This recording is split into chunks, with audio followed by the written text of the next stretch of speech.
Tetap semangat untuk belajar ya. Nah, pada kesempatan kali ini kita akan belajar materi otot dan persendian.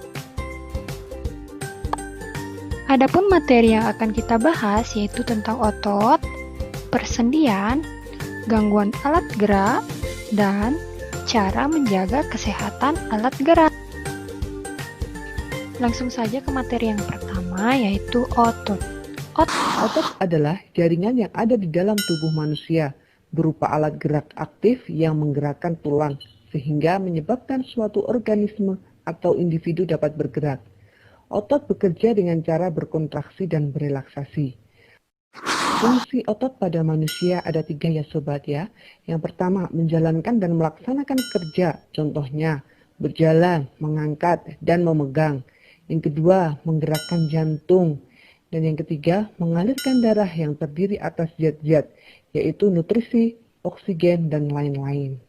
Sekarang kita akan membahas mengenai macam-macam otot manusia. Ada 3 ya sobat ya. Yang pertama, otot polos. Otot polos adalah otot yang bekerja tanpa kesadaran kita yang dipengaruhi oleh sistem saraf tak sadar atau saraf otonom. Ciri-ciri otot polos: waktu kontraksi antara 3-180 detik. Bentuk dari otot polos adalah gelindong, terletak pada organ dalam. Memiliki satu inti sel yang berada di tengah. Pergerakannya dari otot polos lambat dan mudah lelah. Dipengaruhi oleh saraf otonom, otot polos biasanya berada pada bagian usus, saluran peredaran darah, dan otot di saluran kemih.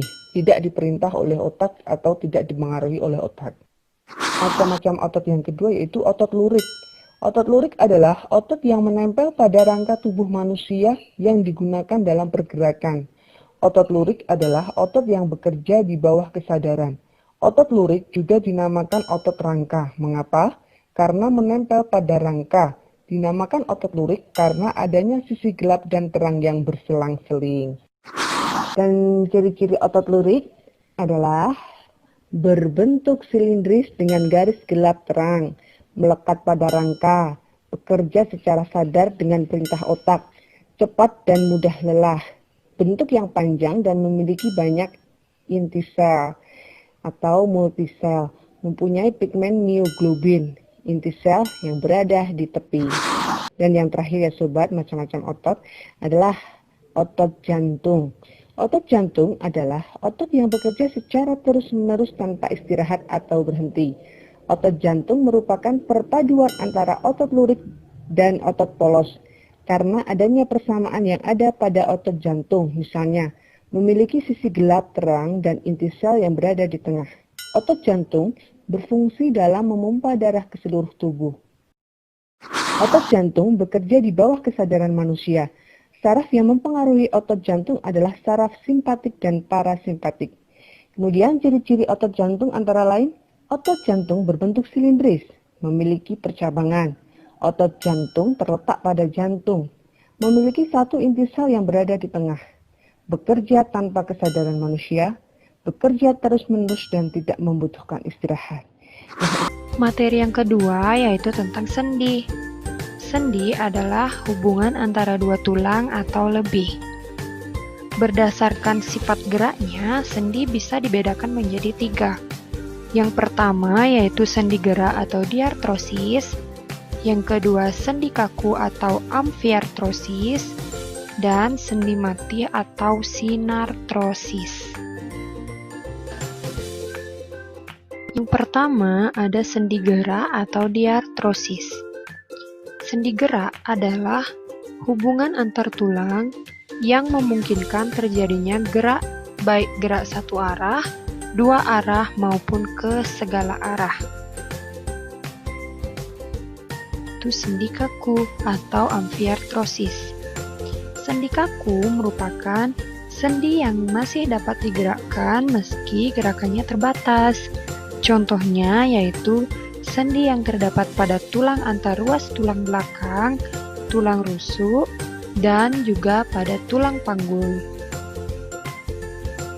Yang ketiga yaitu sendi mati atau sinartrosis. Sendi mati merupakan sendi yang tidak bisa bergerak.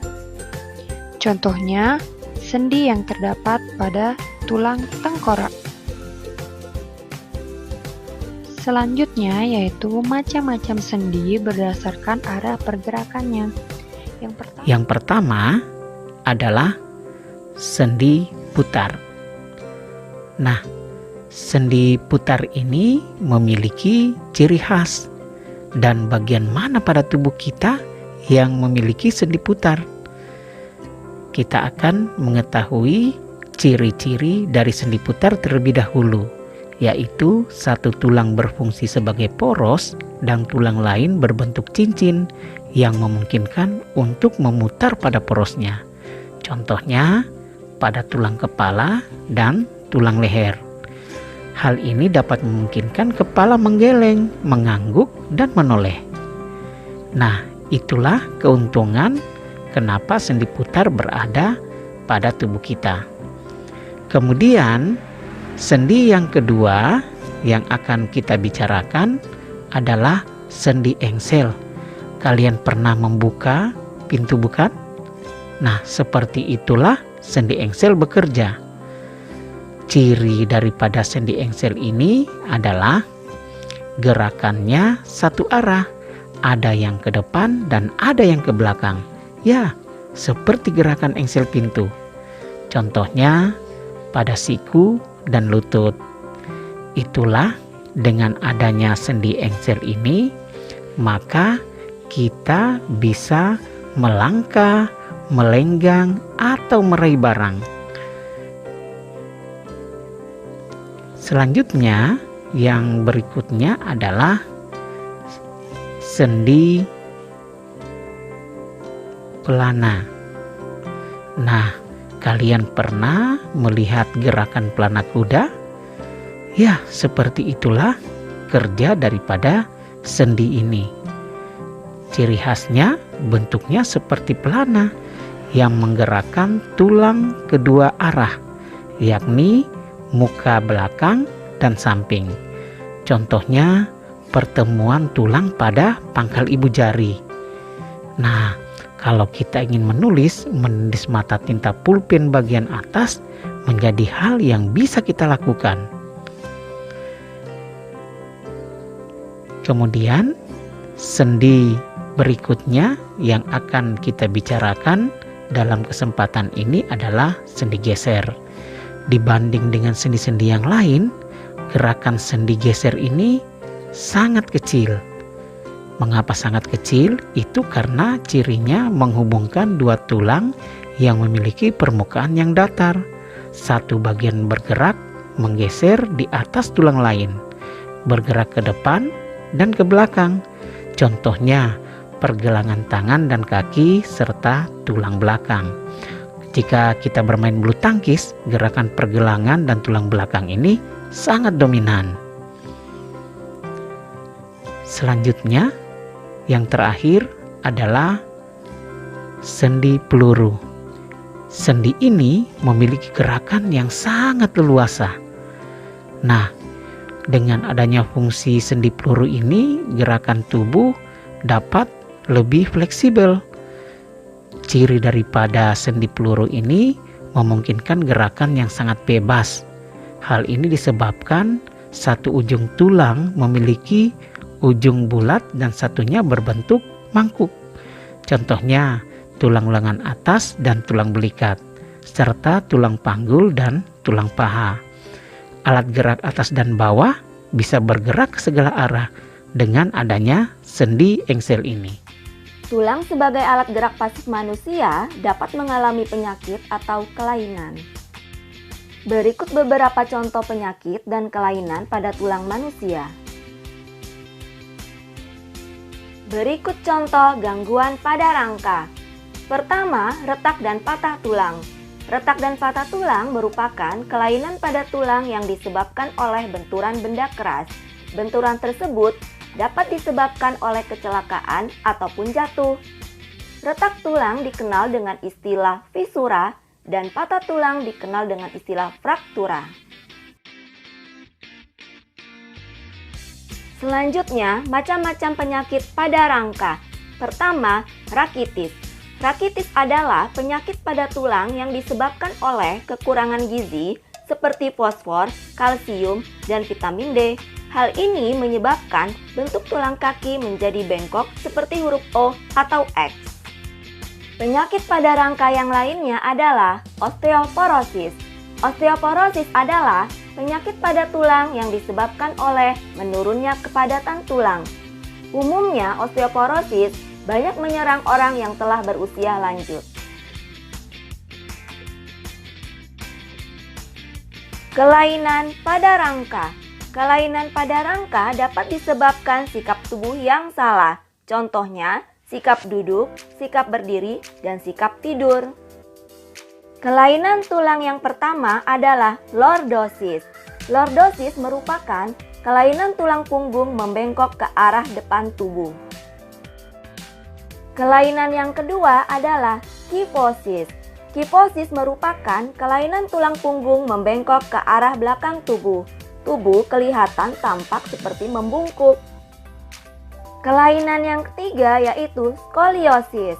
Skoliosis merupakan kelainan tulang punggung membengkok ke arah samping tubuh. Selanjutnya, kelainan pada otot. Yang pertama yaitu tetanus. Tetanus yaitu kejang atau kaku otot yang disebabkan oleh infeksi bakteri Clostridium tetani.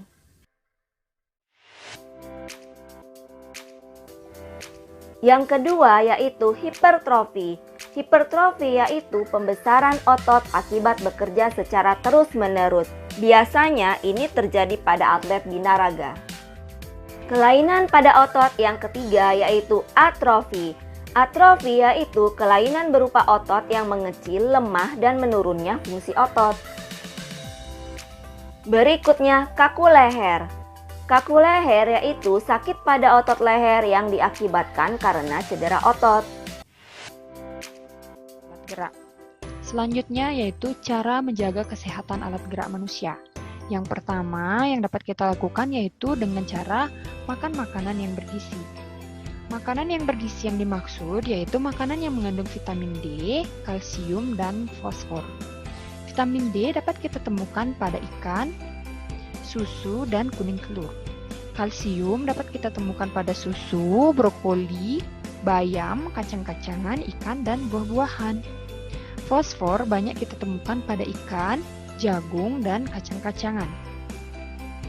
Cara yang kedua yang dapat kita lakukan yaitu berolahraga secara teratur. Olahraga dengan teratur sangat baik untuk kesehatan tubuh dan dapat memperkuat struktur tulang. Baiknya, kita berolahraga di bawah sinar matahari pagi, yaitu sekitar pukul 6-7 pagi. Sinar matahari membantu mengubah provitamin D yang ada di dalam tubuh kita menjadi vitamin D yang baik untuk tulang. Cara yang dapat kita lakukan yang berikutnya yaitu duduk dan berdiri dalam posisi tegak, dan yang terakhir yaitu tidak membawa beban yang terlalu berat. Berikut ini merupakan posisi duduk yang benar. Nah, ketika kalian belajar di rumah maupun di sekolah, usahakan kalian duduk tegak seperti ini untuk terhindar dari gangguan alat gerak yang kalian miliki. Jadi, usahakan posisinya tegak seperti ini. Nah, berikut ini ada beberapa posisi duduk. Yang pertama, jika kalian duduk terlalu membungkuk seperti ini, nanti kalian akan mengalami kifosis. Nah, ini merupakan posisi duduk yang salah.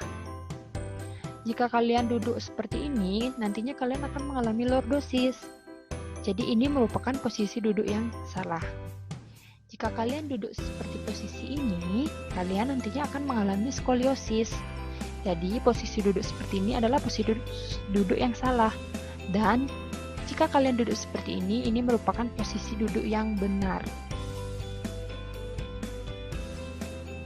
Nah, demikian materi gangguan dan cara menjaga kesehatan alat gerak yang dapat Bu Dede sampaikan. Semoga bermanfaat dan kalian mudah memahami.